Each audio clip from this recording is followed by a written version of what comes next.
Ladies, gamers, and gentlemen, welcome to BelleNOiR YouTube Starcraft 2 casts, and it's been a while since I have uploaded any video, actually, so I might as well start doing this stuff more often, especially now that I'm settled in the new apartment. And today I have a replay for you taken from the ladder. It's gonna be XMG Socke, the German Protoss player in the red, spawning on King Sejong station here in the bottom right location. Giacomo Thus is his name in real life, and his opponent is going to be Mr. Incand, the blue Zerg player here in the top left. So let's see how this game goes.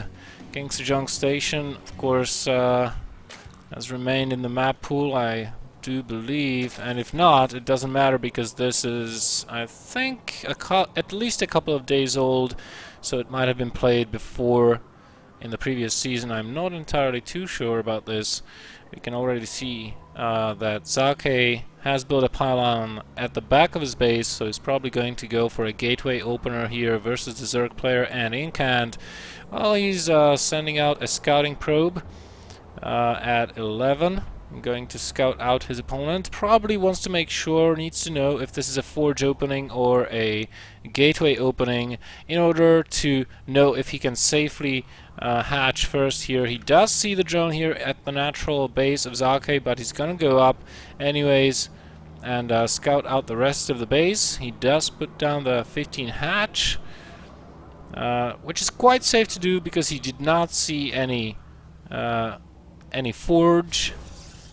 He did not see anything that could threaten him, so he feels quite safe to do that. He knows that this is probably going to be a gateway opener. As we can see, spawning pool goes down slightly after the gateway, and for the time being, Incand, well, he'll be free to drone up as he sees fit. And he will also probably have 4 queens very quickly here with this type of opening. He has not taken a gas just yet, so he's probably going to open gasless with 4 queens, resulting in a very quick creep spread towards the third base over here.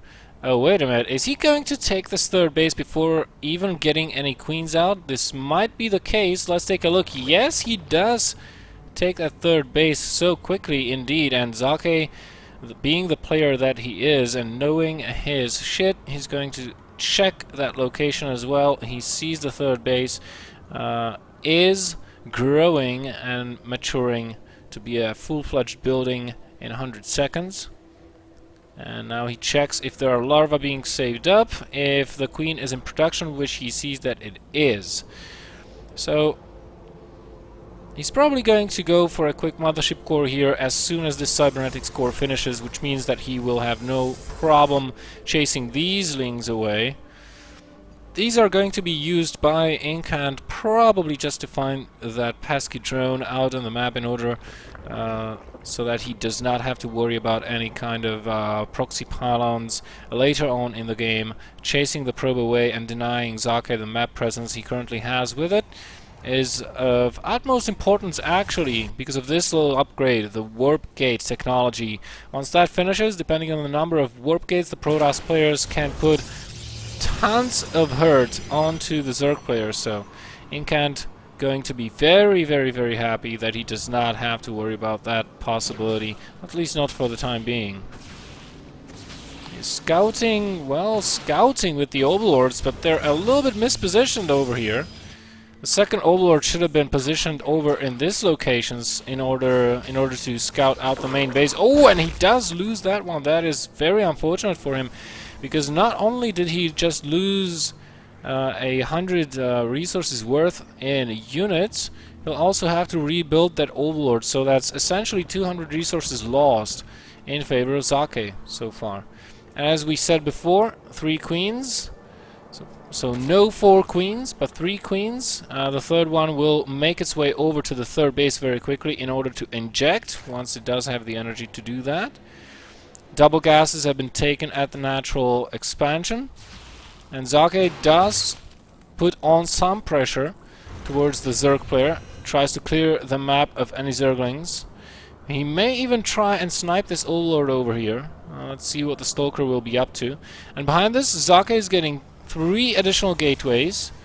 2 in his main base, 1 as a part of his wall, and +1, and he is corner boosting into that, so we might see a 4-gate attack being directed towards that third base over here. Proxy pylons can be laid, for example, here or over here once you get rid of the Zergling presence. Socke at the same time is taking a third base, so maybe no pressure will be coming after all. Incand, first 100 gas went into the lair tech so that he has detection and he can transition into higher tech. Second 100 gas he puts towards link speed, and he's continuing to mine gas, of course, having them taken as late as they were, and he's adding on more gases actually. Let's take a look at the drone count. 55 against 48. Macro hedge going down, as well as an evolution chamber. No roach warren so far, so I guess Incand will be going straight into Hydralisks. I wonder if he knows about the third base. No, he does not, so maybe he's expecting some kind of a 2-base attack out of Socke, which will never come. And there's the Hydralisk den from Incand. And a little bit of link pressure is what's going to be happening over here. Socke, in the meantime, moving out on the map with quite a few of these sentries. They have decent amount of energy stockpiled, and he's definitely going to put some pressure towards the third base of Incand. Incand, in the meantime, completely ready for this attack, having a decent number of Zerglings already out. But the force fields, they changed the face of battle so much. I don't know if Incand is quite ready for such an attack as will come. Decent force fields, but not good enough. He does get the Queen, however. 0 units lost so far for Socke. Very nice job behind this attack. He's getting Bling, he's getting +2 weapons, he's getting Robo Facility, preparing to transition out of this. A lot of force fields are being baited out, however, and that forces Socke to recall out of that battle. Third base for Incand stays up for the time being, but the drone count is not looking as hot. 60 drones versus 64. Incand replenishing his army supply with Lings and Hydras. Grooved Spines ticking away at the Hydralisk den. No muscular augments just yet, so those Hydras are painfully slow off creep. Even more so without the upgrade.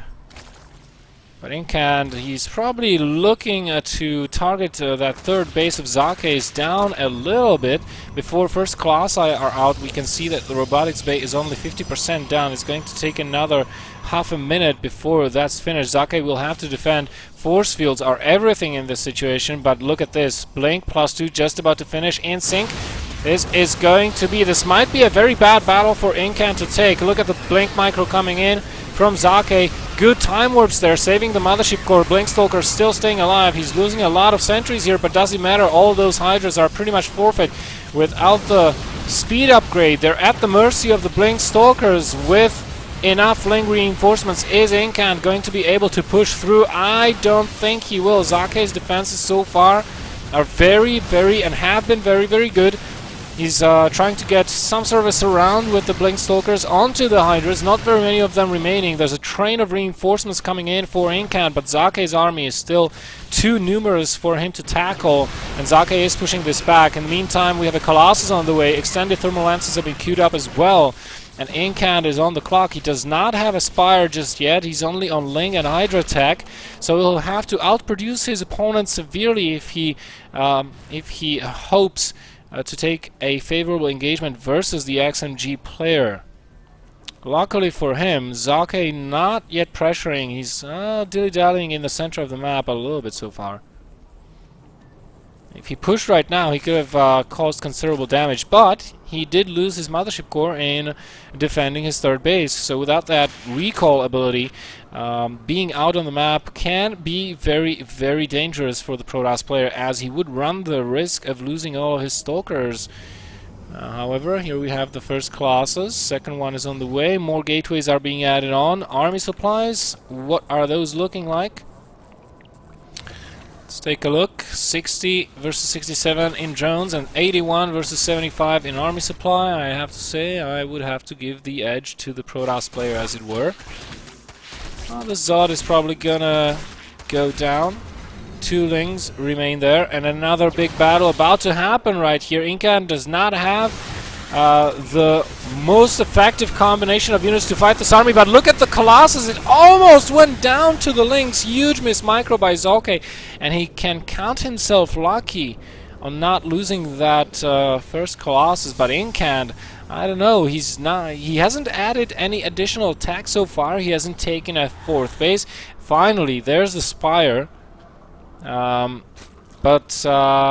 Well, he's trailing behind in upgrades. He's only at +1 attack. No carapace upgrades in the game just yet, while Socke is already getting his +3 from the Forge, chrono boosting that out constantly and getting more and more Colossi. He has a solid 3-base economy with 70 probes. He's just about to set up a 4th base as he's pushing forward on the map. Of course, he also knows about the movement of Incand's army. He's going to meet it head-on in the center of the map. Off creep, aggressive blink forward. He does get a couple of units there for his trouble and forces Incand back.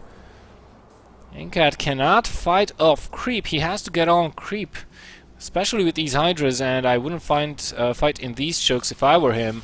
That's very, very bad to do because of the force fields. Socke just about to force a cancel on the 4th base. No cancel there, unfortunately, and Incand loses another 325 worth of resources. All the reinforcing Lings get taken down as well. Incand going for the counterattack to the natural base. Couple of Hydras at the 3rd are going to get taken out by the cannons probably, and at the same time Socke did manage to sneak in a Warpism drop with the Zealots. Does take down the Spire. No Corruptors, no Mutaswitch incoming out of Incand. Mutaswitch might have been just about the only thing to pull him out of this predicament. Only 11 Mutas on the way, and he will not be able to produce more. Sure, the natural base falls for Socke, but he still does have the main base. He will clean up those Lings in short order. In the meantime, he's ravaged the economy of Incand in the main base and the natural. Overall worker kill count showing 30, and more Zealots coming into the 3rd base of Incand. Things are not looking very well for the Zerg player as Socke re-establishes his natural and continues the pressure at the 3rd base. The Warpism is still alive, and Socke can, right now, he can actually counterattack. He does have enough units to do that, and he can use that Warpism as a reinforcing point out on the field. There are a couple of Mutas out, not enough to threaten Socke's army currently. He does have Blink, he does have +3, and this is not enough Mutas to take out his army, nor force a base trade. I think the most those Mutas can hope for is to take down that Warpism. Socke is pushing forward. Incand's army is showing an abysmal 46 supply, and he'll have to muster all of his forces to defend this. He tries to force a base raid, but there's too many cannons from Socke, and Incand, realizing that there's nothing he can do about the state of the game, leaves. So there's one win for the XMG Protoss player, Socke from Germany. Ladies and gentlemen, thank you very much for watching, and if you enjoy the cast, please don't forget to like, share or subscribe to the channel for more content in the future. I do try to make up for the big break I had in the recent months due to real life issues, but I'll get back to casting frequently right now. So thanks for watching, and I'll see you guys next time. In the meantime, just stay safe and have fun with the game. Thanks for watching.